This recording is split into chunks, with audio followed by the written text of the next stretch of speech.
Welcome back to another video where we make maps and talk about world building and the procedural map generator. Today we're going to break down the key features of tropical rainforest climates and explore how you can use them in your world building. Tropical rainforests thrive on constant warmth and rainfall. To be considered a tropical rainforest, or AF climate in the Köppen climate classification system, the temperature must stay above 18 degrees Celsius year-round with no dry season, and every month must get at least 60 millimeters or 2.4 inches of rain. This results in vibrant ecosystems with towering trees, thick canopies, and perpetual green growth. Rainforests are the ultimate evergreen forest. Humidity hovers around 80%, keeping everything feeling damp. Frequent storms arise from convective rainfall, driven by the intense heating of the Earth's surface. Thunderstorms and downpours are common, making for dramatic dynamic environments. Rainforests are found near the equator. You've got the Amazon Basin, home to the largest rainforest on Earth. The Congo Basin in Africa is a close second, and Southeast Asia holds another massive rainforest system. Other regions like Central America and the Pacific Islands also boast these vibrant ecosystems. Rainforest environments are driven by several key forces, one of the most important being the Intertropical Convergence Zone, or ITCZ. This is a belt of low pressure where warm, moist air rises and triggers rainfall. The ITCZ moves slightly, but it ensures the constant moisture that rainforests depend on. Now, the soil of rainforest might surprise you. It's nutrient poor, despite the dense vegetation. Nutrients are stored in the plants themselves, and rapid decomposition ensures that this loop continues.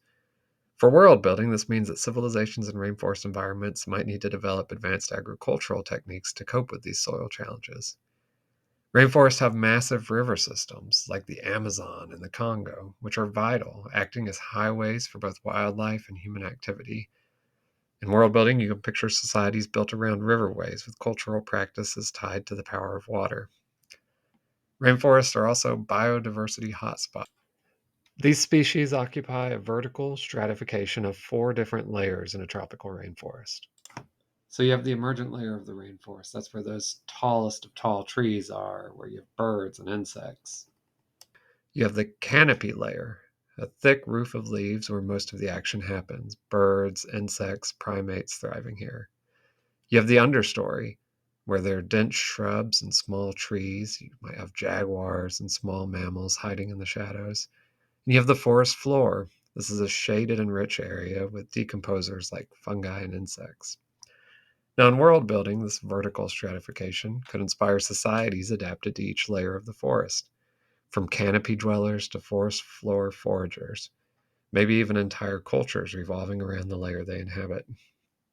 Tropical flora is as diverse as it is useful. Picture plants like orchids that live off the moisture in the air, and vines that connect the forest. Huge tropical trees like mahogany and teak.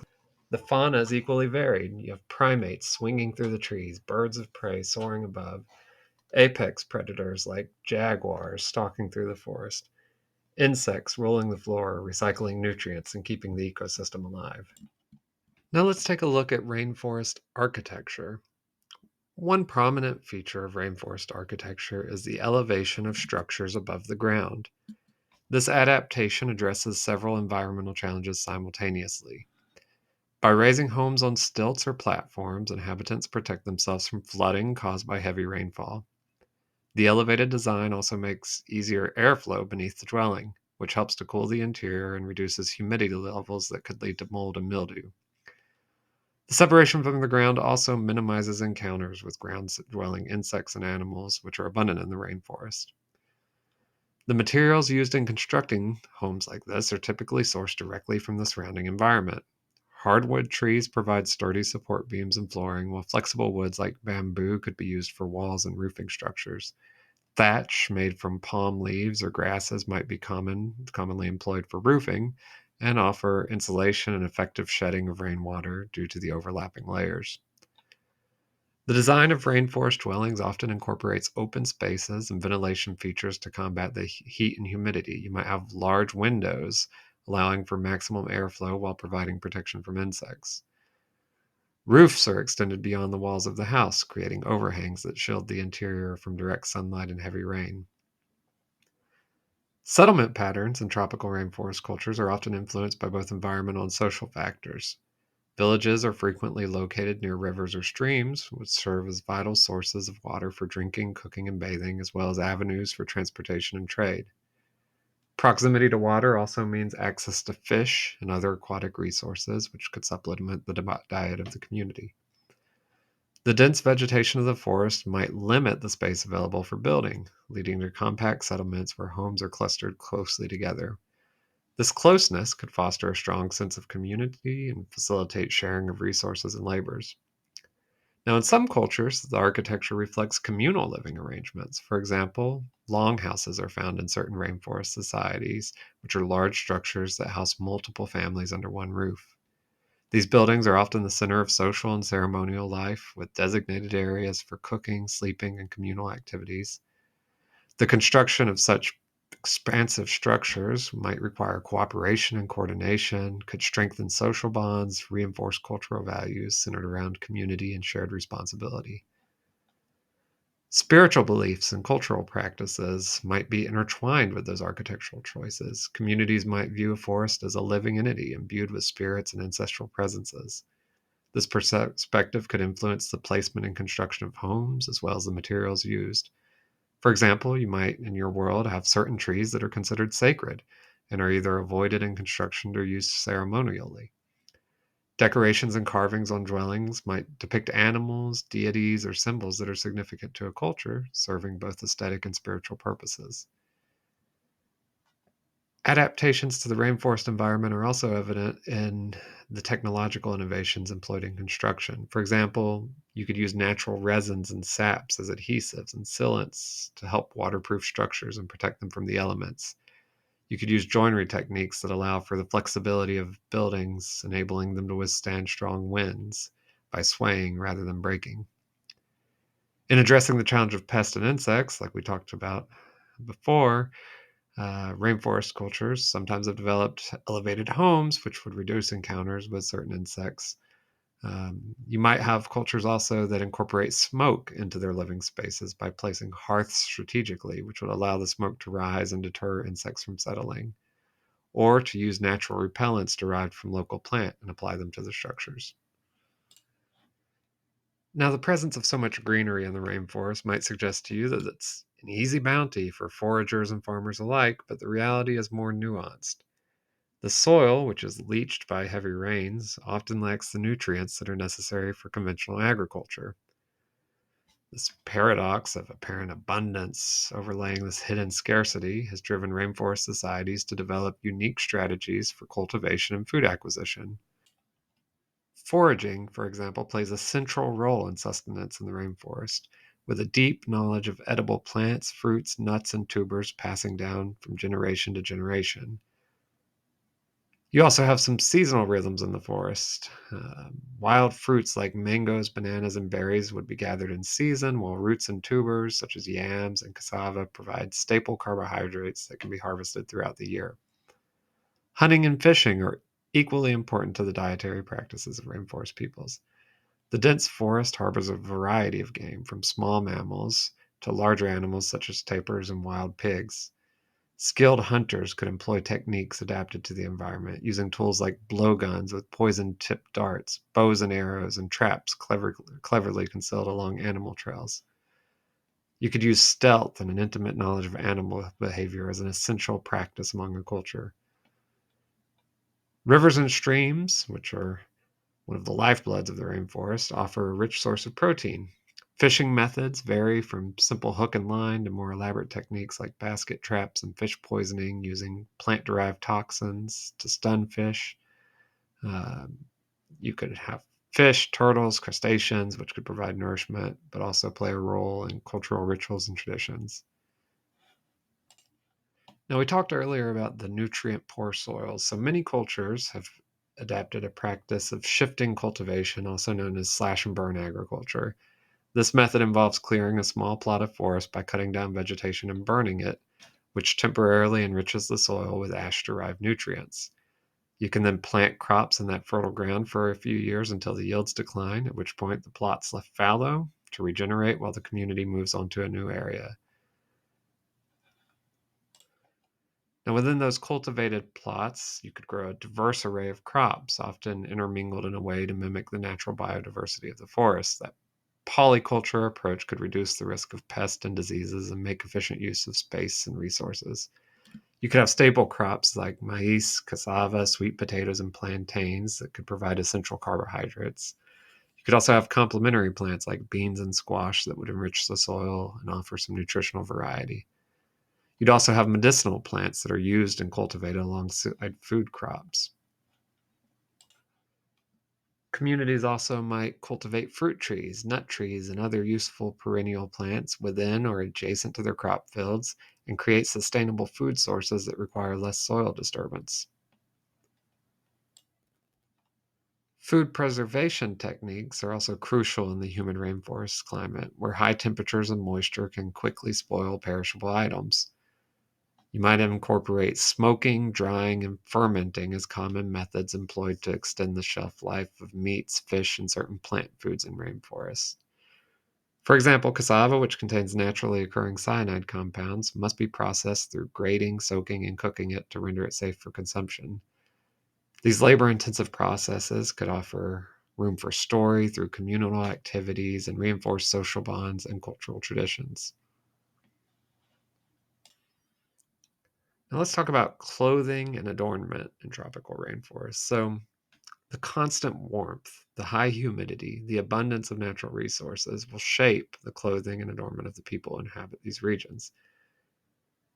Given the high humidity and frequent rainfall, clothing is designed to keep the wearer cool and dry while allowing for freedom of movement. Think lightweight fabrics made from plant fibers like cotton, bark cloth, and palm leaves.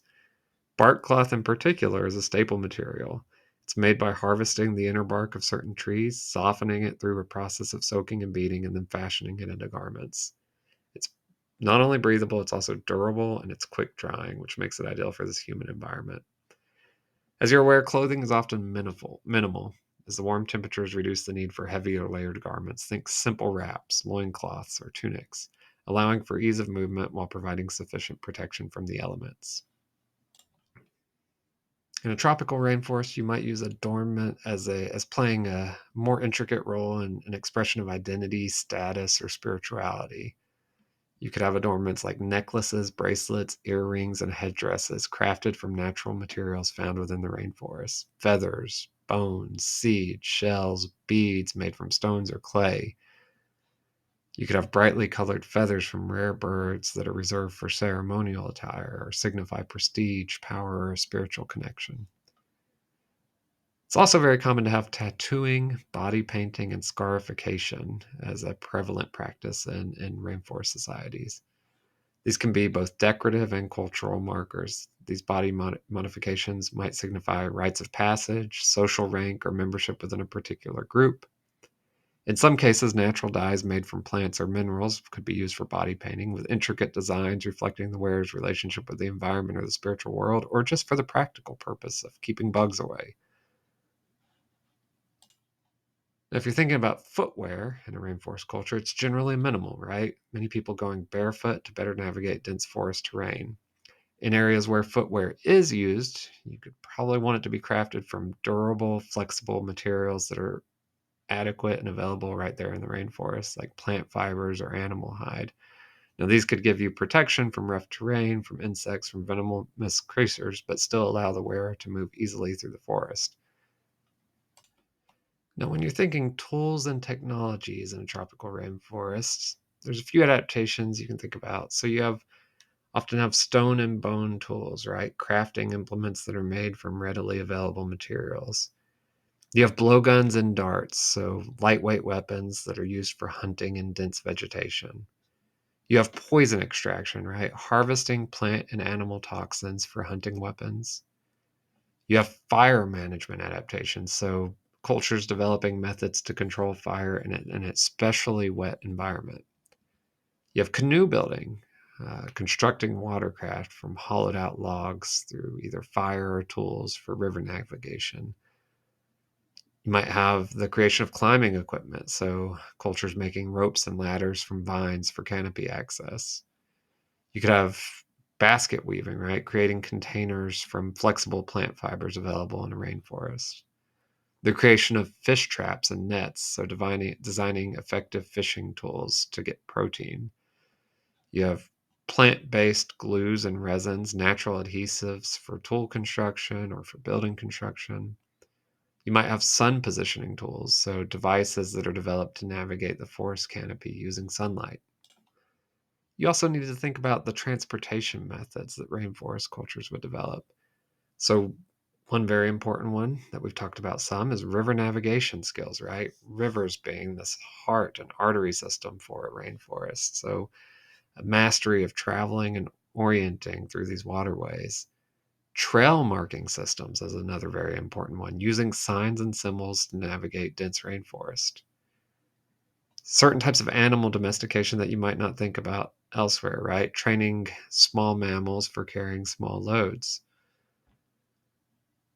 You might have gliding mechanisms. So you could have a culture that creates primitive gliders inspired by rainforest fauna.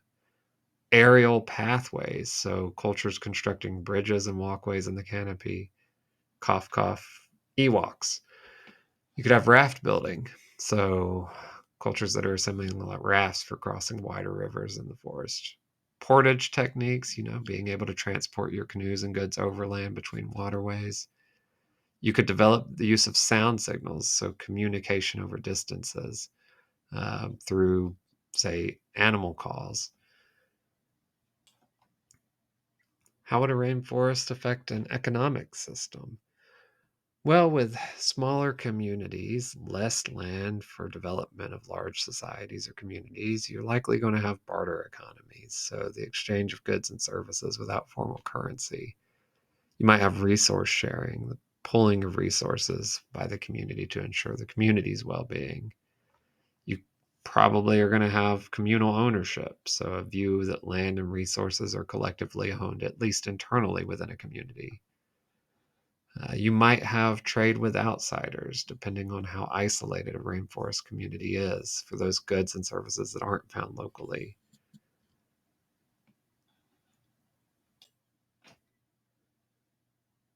The tropical rainforest climate also might affect medicine and health practices. So you would have herbal medicine using the vast array of medicinal plants that are available in a tropical rainforest for healing practices.